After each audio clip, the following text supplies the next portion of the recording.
I will now demonstrate a posterior to anterior and anterior to posterior mobilization at the radiocarpal joint. We'll start off by stabilizing the distal radius and applying in our web space the proximal row of carpals. As we stabilize the distal radius, we will apply a posterior to anterior force through the proximal row of carpals.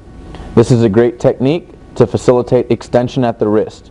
You can continue on by then stabilizing the proximal row of carpals and mobilizing the distal row of carpals.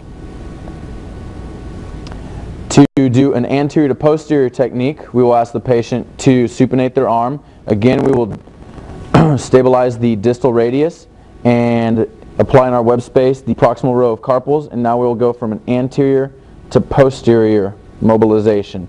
This will help to facilitate flexion at the wrist.